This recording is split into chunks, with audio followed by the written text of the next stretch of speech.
Hello everyone, welcome to the Learning Platter CS. In this video, we are going to cover basics of matrices. तो सबसे पहले समझेंगे matrix होता क्या है, then different types of matrices कौन कौन से अवेलेबल हैं हमारे पास वो देखेंगे. After that we will be looking at algebra of matrices.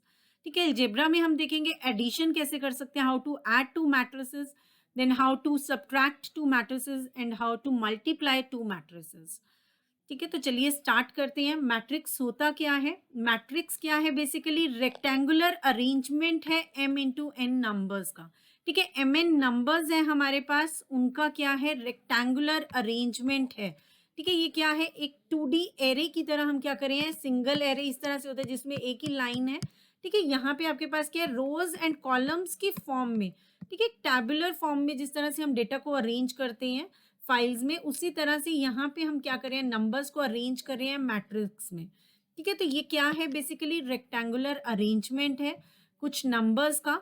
ठीक है, जहाँ पे हमारे पास रोज हैं, एम हॉरिजॉन्टल रोज हैं. ठीक है, ये क्या है? हमारे पास रोज हैं. ये डिफरेंट क्या है? आपके पास रोज हैं, ये रोज हैं आपकी, और ये क्या है? कॉलम्स हैं. ये क्या है? डिफरेंट कॉलम्स हैं. तो हमारे पास यहाँ पे देखिए जो ये A11 लिखा है, A11, इसे अगर हम जर्नल फॉर्म में लिखें तो हम क्या लिखते हैं? AIJ. ठीक है, AIJ, जहाँ हम हर एलिमेंट को रिप्रेजेंट कर रहे हैं AIJ से. ठीक है, इस मैट्रिक्स में हम हर एलिमेंट को किससे रिप्रेजेंट करें? AIJ से. जहाँ I हमारी क्या है? रो नंबर है. I क्या है? रो नंबर है. एंड J क्या है? हमारा कॉलम नंबर है. ठीक है, J क्या है? हमारा कॉलम नंबर है. तो अगर हम बोलते हैं A11, that means first row first column. अगर हम बोलते हैं A12, that is first row second column. इसी तरह से अगर हम बोलते हैं A21, this is second row. First row ये है, सेकंड रो ये है, यहाँ पे हमारे पास ये 2 है. ठीक है, और ये कौन सा कॉलम है? देखिए 1 है, तो यहाँ पे हम क्या यूज कर रहे हैं? 1 यूज कर रहे हैं. इसी तरह से अगर हम 2 देखें तो ये क्या है? सेकंड रो है और सेकंड ही कॉलम है. तो हमारे पास टोटल कितने कॉलम्स होंगे? n कॉलम्स हैं यहाँ पर. वर्टिकली क्या है? आपके कॉलम्स हैं, और हॉरिजॉन्टली क्या है? रोज हैं. ठीक है, तो एक मैट्रिक्स क्या है? Rectangular arrangement of elements mn numbers basically into m horizontal rows and n vertical rows, and they are enclosed by a pair of square brackets. ठीक है, इन्हें हम हमेशा इन एलिमेंट्स को किस में लिखते हैं? जो हमारा मैट्रिक्स के एलिमेंट्स है उन्हें किस में लिखेंगे? हमेशा स्क्वायर ब्रैकेट में लिखेंगे. ठीक है, और यहाँ पे हम इसे कैसे रीड करते हैं? m by n matrix. ठीक है, कैसे बोलते हैं इसे? क्या प्रोनाउंस करते हैं? m by n matrix. ठीक है, तो देखिए जो भी मैट्रिक्स होती है उसका ऑर्डर होता है ये. ठीक है, ये क्या है? उसका ऑर्डर है. कितने रोज और कितने कॉलम्स हैं वो क्या स्पेसिफाई कर रहा है? वो है मैट्रिक्स का ऑर्डर. ठीक है, और यहाँ पे आपको पता चलता है कि कितने रोज हैं. m से क्या पता चल रहा है? कि कितने रोज हैं. n से क्या पता चल रहा है आपको? कितने कॉलम्स हैं. ठीक है, so the number forming a matrix are called elements और एंट्रीज ऑफ द मैट्रिक्स. तो ये क्या है? जो भी यहाँ पे आपके पास A11, A22, A2n, ये क्या है? एलिमेंट्स हैं, या इन्हें हम बोल देते हैं एंट्रीज ऑफ द मैट्रिक्स. ठीक है, तो यहाँ पे हमने देख लिया कि AIJ में आपका फर्स्ट सबस्क्रिप्ट जो है, जो ये फर्स्ट सबस्क्रिप्ट है, ये किसको स्पेसिफाई करता है? रो को. और ये जो सबस्क्रिप्ट है ये किसे स्पेसिफाई करता है? कॉलम को स्पेसिफाई करता है. ठीक है, तो अगर हमें मैट्रिक्स दिया जाता है और वहां पूछा जाता है कि इसका ऑर्डर क्या रहेगा, ठीक है, तो आपको क्या स्पेसिफाई करना है? क्या होगा ऑर्डर? m बाय n होगा. ठीक है, क्या होगा? m बाय n होगा. तो देखिए m क्या है? नंबर ऑफ रोज. तो यहाँ पे कितनी टोटल नंबर ऑफ रोज है? 2 रोज है, 1 2. तो 2 बाय 1 2 एंड 3 कॉलम्स है हमारे पास. तो ये क्या हो जाएगा? इसका ऑर्डर क्या हो जाएगा? 2/3 हो जाएगा. ठीक है, इसका ऑर्डर क्या हो जाएगा? 2/3 हो जाएगा. एंड इसी तरह से अगर हम बी मैट्रिक्स देखें, बी मैट्रिक्स में हमें हमारे पास कितनी रोज है? 2 रोज है एंड 2 ही कॉलम्स हैं. ठीक है, तो क्या हो जाएगा? 2/2 हो जाएगा बी मैट्रिक्स का ऑर्डर. और इसी तरह से अगर सी का देखते हैं तो देखिए इसमें कितनी रोज हैं? 3 रोज हैं एंड 2 कॉलम्स हैं. तो ये क्या हो जाएगा? 3/2 हो जाएगा. ठीक है, इसका ऑर्डर क्या हो जाएगा? 3/2 हो जाएगा. तो ये हमारा होता है ऑर्डर. ठीक ठीक है, किसी भी मैट्रिक्स का ऑर्डर क्या होता है, उसमें आपके पास m बाय n की फॉर्म में उसे हम रिप्रेजेंट करते हैं, जहां m क्या है आपके पास टोटल नंबर ऑफ रोज और n क्या है total number of columns. Next हमारे पास आता है इक्वालिटी ऑफ मैट्रिसेस। तो हम दो मैट्रिसेस को इक्वल कब कहेंगे, जब वो दोनों क्या हैं, सेम ऑर्डर की हैं और जो उनकी कॉरस्पॉन्डिंग एंट्रीज हैं वो भी क्या हैं, इक्वल हैं।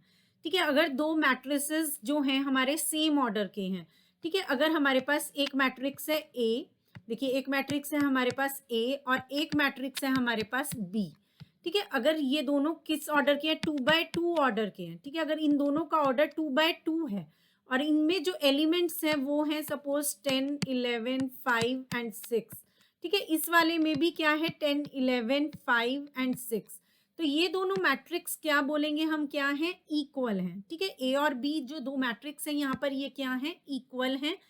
तो अगर तो इनका ऑर्डर सेम है, अगर इनका ऑर्डर सेम है और जो कॉरस्पॉन्डिंग एंट्रीज है, corresponding entries means A11 of this matrix and A11 of B matrix, अगर ये दोनों सेम है, A12 of this matrix and A12 of this matrix same है, A21 of this matrix and A21 इस matrix का and A22 इस matrix का और A22 इस मैट्रिक्स का। ठीक है, अगर ये कॉरस्पॉन्डिंग एंट्रीज जो हैं वो भी इक्वल हैं, then these two matrices are said to be equal. ठीक है, तो इन दोनों मैट्रिक्स को हम क्या बोलेंगे, ये क्या है, इक्वल हैं। ठीक है, तो कई बार हमें वैल्यूज कंप्यूट करने के लिए दे देते हैं। देखिए यहाँ पे आपको क्या कंप्यूट करना है, एक्स वाई जेड और डब्ल्यू की वैल्यू कंप्यूट करनी है, जहाँ पे आपको मैट्रिक्स क्या दी हुई है, दो मैट्रिसेस गिवन है, तो देखिए इनमें क्या रिलेशन है कि ये इक्वल हैं। इसका मतलब x माइनस वाई किसके इक्वल होगा, -1 के इक्वल होगा। ठीक है, x माइनस वाई किसके इक्वल होगा, -1 के इक्वल होगा, तो हम उसे लिख लेते हैं, x माइनस वाई किसके इक्वल है, -1 के इक्वल है। अभी ये भी वैल्यू जो है वो किसमें है, 2x और x और y में है। ठीक है, ये इसमें भी दो वेरिएबल्स हैं x और y, ये किसके इक्वल है, देखिए 0 के इक्वल है। ठीक है, जब हम इन दोनों को सॉल्व करते हैं तो हमारे पास क्या आ जाएगा, देखिए क्या आएगा आपके पास, ये कैंसिल हो गया and then -2x minus x में से हमारे पास क्या आ गया, -x आ गया एंड देन हमारे पास क्या आ गया, इज इक्वल्स टू -1। तो x की वैल्यू क्या आ गई, देखिए 1 आ गई, x की क्या वैल्यू आ गई हमारे पास, 1 आ गई। अगर हम यहाँ पे x की वैल्यू पुट कर देते हैं फर्स्ट वाली इक्वेशन में जो है हमारी x minus Y is equals to -1, यहाँ पे हम पुट कर देते हैं x की वैल्यू, तो हमारे पास किसकी वैल्यू आ जाएगी, y की वैल्यू आ जाएगी। तो देखिए y की वैल्यू क्या आ जाएगी, हम y को उस तरफ ले जाते हैं तो पॉजिटिव हो जाएंगी दोनों values, 1 + 1 is equals to Y, तो y की वैल्यू क्या आ गई हमारे पास, 2 आ गई, y की वैल्यू क्या आ गई 2 और x की वैल्यू क्या आ गई, 1 आ गई। ठीक है, तो अब यहाँ पे आपको क्या दिया हुआ है बेसिकली कि दो मैट्रिसेस गिवन है, जहां पर एक मैट्रिक्स में आपको क्या दिया हुआ है, कुछ वेरिएबल्स दिए हुए हैं, सभी कांस्टेंट्स नहीं है।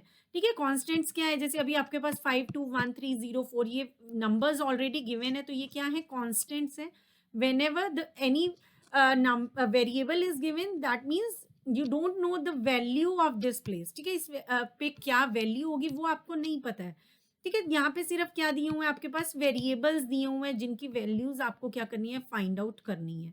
तो यहाँ पे हम क्या कह रहे हैं कि अगर ये दोनों मैट्रिसेस इक्वल हैं, दैट मीन्स ये वाली एंट्री जो है किसके इक्वल है, इस वाली एंट्री के इक्वल है। ठीक है, एंड देन इसी तरह से जो हमारी नेक्स्ट एंट्री है 2x माइनस वाई, वो किसके इक्वल है, 0 वाली एंट्री के इक्वल है। ठीक है, और यहाँ पे अगर हम देखें तो जो दोनों इक्वेशन थी हमारी वो किसकी फॉर्म में है, एक्स और वाई की फॉर्म में है। तो एक्स और वाई वाली जो हमने दो इक्वेशंस देखी उसको हमने सॉल्व किया और वहां से हमने क्या वैल्यूज फाइंड आउट कर ली, एक्स और वाई की वैल्यूज फाइंड आउट कर ली। ठीक है, इसी तरह से अब आप क्या करेंगे, इस वाली वैल्यू को और इस वाली वैल्यू को भी यूज करेंगे, इन वाली वेरिएबल्स और वैल्यूज को भी यूज करेंगे। तो देखिए हमारे पास क्या वैल्यूज आ जाएंगी, एक्स की वैल्यू आई है हमारे पास 1 एंड वाई की वैल्यू आई है हमारे पास 2 अभी तक। ठीक है, तो देखिए 2x प्लस जेड जब हम करेंगे, 2x प्लस जेड अगर हम करेंगे तो वो किसके इक्वल आ रहा है, 5 के इक्वल आ रहा है, और x की वैल्यू हम ऑलरेडी फाइंड आउट कर चुके हैं, वो क्या है 2 plus Z is equal to क्या आया 5, दैट मीन्स जेड की वैल्यू क्या आ गई आपके पास 3 आ गई। ठीक है, तो जेड की वैल्यू भी आ गई, देन हमारे पास क्या है, इक्वेशन क्या बनेगी, 3z plus W is equal to 13 ठीक है, नेक्स्ट हमारी इक्वेशन क्या बनेगी, 3z plus W is equals to 13। जब हमने ये लिखा तो आपके पास z की वैल्यू क्या है 3, तो ये क्या बनेगा 9 plus W is equals to 13, that means w is equals to 4। तो देखिए हमें वैल्यूज किसकी कंप्यूट करनी थी, X Y Z and w की, जब आपको ये दो मैट्रिसेस इक्वल दिए हुए थे। ठीक है, तो यहाँ से हमारे पास चारों ही वैल्यूज आ गई, X Y Z and w, 1 2 3 and 4। ठीक है, ये सारी वैल्यूज हमने कंप्यूट कर ली। तो इस तरह से अगर आपको दो मैट्रिसेस गिवन है और इक्वल का उनके अंदर वो दिया हुआ है, इक्वालिटी दिया हुआ है कि दोनों इक्वल है, तो आप कोई भी वैल्यूज अगर फाइंड आउट करनी है इस तरह से फाइंड आउट कर लेंगे। नेक्स्ट हमारे पास आता है स्पेशल टाइप्स ऑफ मैट्रिसेस। तो देखिए हमारे पास कुछ डिफरेंट टाइप्स ऑफ मैट्रिसेस हैं मैथमेटिक्स में, जो हम स्टडी कर रहे हैं मैट्रिक्स का टॉपिक इसमें। ठीक है, मैट्रिक्स थ्योरी में हम यूज करते हैं row matrix, column matrix, zero matrix जिसे नल मैट्रिक्स भी बोला जाता है, square matrix, triangular matrix, diagonal matrix, identity matrix. ठीक है, इस तरह से काफी तरह की मैट्रिसेस यूज की जाती हैं, स्पेशल केसेस हैं बेसिकली ये। ठीक है, तो देखिए रो मैट्रिक्स क्या होती है, जहां पे आपके पास सिर्फ एक ही रो है। ठीक है, अगर सिंगल रो है आपके किसी भी मैट्रिक्स में तो उसे हम क्या बोल देते हैं, रो मैट्रिक्स बोल देते हैं। ठीक है, अगर सिंगल ही रो है, एक ही रो है, यहाँ पे आप देख पा रहे हैं एग्जाम्पल भी सामने है, तो 5 2 -1 अगर और 4, तो अगर सिंगल ही रो है तो हम उसे क्या बोल देंगे, रो मैट्रिक्स बोल देंगे। और इसी तरह से अगर सिंगल कॉलम है हमारे पास, यहाँ पे आप देख पा रहे हैं सिर्फ एक ही कॉलम है। ठीक है, अगर 3 1 4 2 5 6 इस तरह से लिखा है तो यहाँ पे हम देख पा रहे हैं 2 कॉलम्स हैं, लेकिन ये इस केस में आपके पास क्या है, सिंगल कॉलम है। तो अगर सिंगल कॉलम है तो उस मैट्रिक्स को हम क्या बोल देते हैं, कॉलम मैट्रिक्स भी बोल देते हैं। ठीक है, तो इसका ऑर्डर क्या रहेगा, देखिए यहाँ पे एन के केस में क्या रहेगा, हमेशा 1 रहेगा, और जितने भी रोज हैं वो आ जाएंगे आपके पास। यहाँ 3 रोज हैं तो 3/1 का मैट्रिक्स बनेगा। जब भी कॉलम मैट्रिक्स होगा तो ये वाला नंबर क्या होगा, हमेशा 1 होगा। और अगर इस वाले रो मैट्रिक्स की बात करें तो इसमें इसका क्या है, हमारा ऑर्डर 1/4। ठीक है, 1 रो है इसमें और 4 क्या है, कॉलम्स हैं। ठीक है, तो ये क्या बन जाएगा, 1/4 हो जाएगा। तो देखिए यहाँ पे हमेशा क्या रहेगा, ये वाली वैल्यू क्या रहने वाली है, 1 रहने वाली है जब भी रो मैट्रिक्स होगा। देन वी हैव जीरो और नल मैट्रिक्स। ठीक है, तो जब भी आपकी सभी एंट्रीज जीरो हैं उस केस में आपका मैट्रिक्स क्या हो जाएगा, नल मैट्रिक्स हो जाएगा, या उसे हम जीरो मैट्रिक्स भी बोल देते हैं। ठीक है, तो ये कैसे डिनोट कर रहे हैं हम, ओ एम बाई एन। ठीक है, ये क्या है, ओ एम बाई एन। तो यहाँ या सिंपली हम इसे ओ भी बोल देते हैं। तो सभी एंट्रीज आप देख पा रहे हैं यहाँ पे क्या है, जीरो हैं। अगर सभी एंट्रीज जीरो हैं तो वो मैट्रिक्स आपका क्या हो जाएगा, नल मैट्रिक्स हो जाएगा। नेक्स्ट हमारे पास आता है स्क्वायर मैट्रिक्स। तो देखिए स्क्वायर मैट्रिक्स क्या होता है, जब आपके पास जो नंबर ऑफ रोज हैं वो किसके इक्वल है, नंबर ऑफ कॉलम्स के इक्वल है। ठीक है, अगर m और n क्या है, इक्वल है, वो मैट्रिक्स आपका क्या बन जाएगा, स्क्वायर मैट्रिक्स बन जाएगा। ठीक है, या तो आपका 1/1 सिंगल ही एलिमेंट है, या आपके पास क्या आ गया 2/2। ठीक है, मैट्रिक्स में आपके पास 2/2 3/3 4/4, अगर इस तरह से जब m और n क्या है, इक्वल है, तो ये क्या बन रहा है, स्क्वायर बन रहा है। ठीक है, तो ये क्या हो जाएगा, 3 इधर है आपके पास, 3 इधर है। ठीक है, उसी तरह से जैसे हम स्क्वायर देखते हैं वैसे ही बन रहा है। यहाँ पे अगर देखते हैं हम, देखिए ये ट्रायंगल बन रहा है, सॉरी रेक्टेंगल बन रहा है। ठीक है, तो यहाँ पे आपका रेक्टेंगल है, और लेकिन ये क्या है, यहाँ पे आपके रोज और कॉलम्स इक्वल नहीं है। रोज कितनी है 2 और कॉलम्स कितने आप देख पा रहे हैं 4। ठीक है, तो ये 2/4 का मैट्रिक्स है। लेकिन अगर number of rose and number of columns equal होंगे तो वो क्या बन जाएगा, आपका स्क्वायर मैट्रिक्स बन जाएगा। ठीक है, तो यहाँ पे आपके पास 3/3 का मैट्रिक्स का एग्जाम्पल है स्क्वायर मैट्रिक्स का, और 2/2 स्क्वायर मैट्रिक्स का एग्जाम्पल है।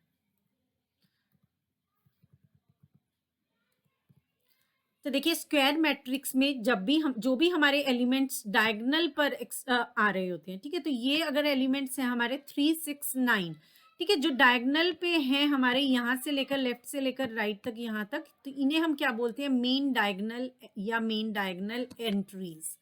ठीक है, तो ये आपकी क्या है, मेन डायगोनल या main diagonal entries.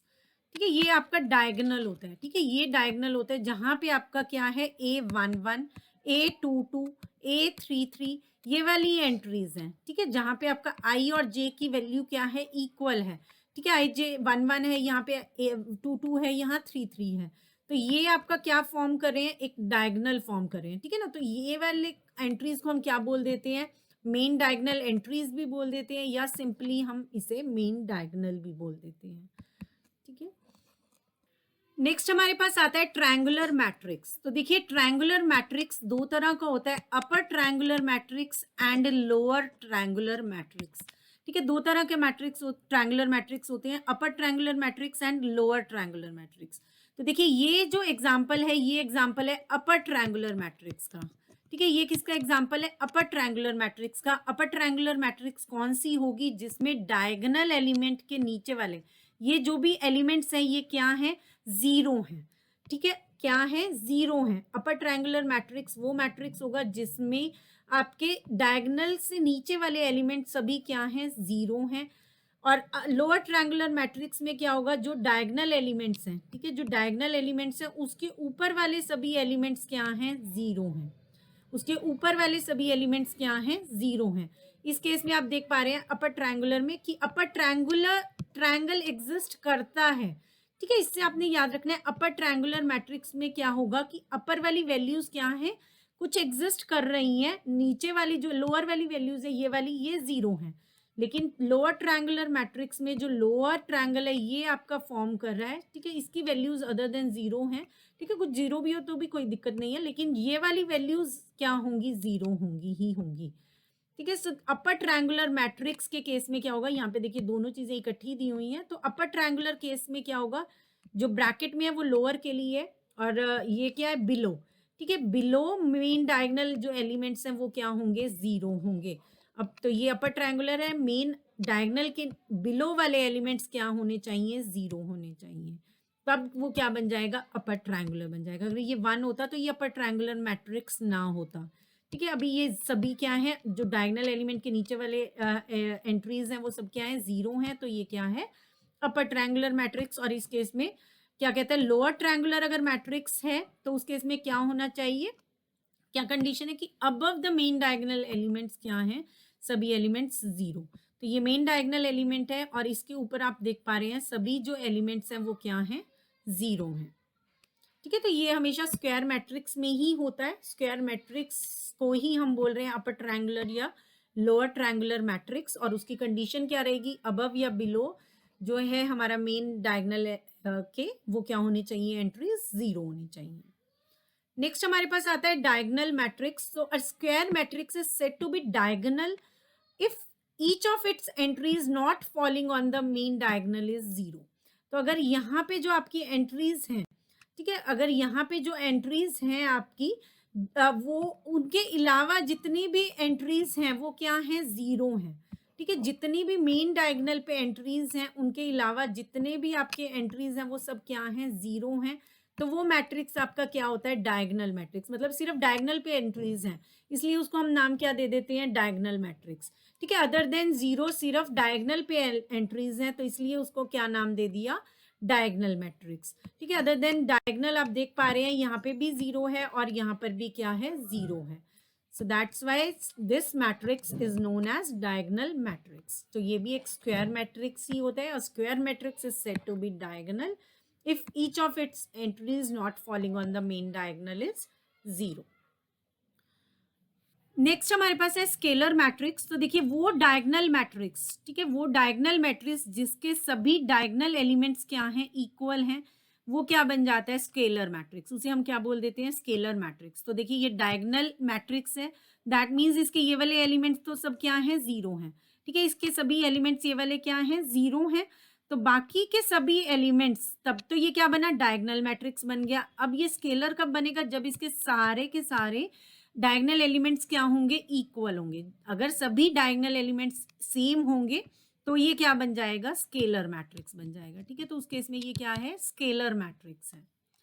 Next we have identity matrix और यूनिट मैट्रिक्स। तो देखिए आइडेंटिटी मैट्रिक्स कौन सा होता है, वो स्क्वायर मैट्रिक्स जिसके जो ये डायगोनल एलिमेंट्स है सभी क्या हैं, वन है, और इनके अलावा जो भी एंट्रीज हैं वो क्या हैं, जीरो हैं, ठीक है। इनके अलावा जो भी एंट्रीज हैं वो क्या हैं, जीरो हैं, और जो डायगोनल पर एंट्रीज हैं वो क्या हैं, वन है, ठीक है। जो डायगोनल पर एंट्रीज हैं वो क्या हैं, वन है।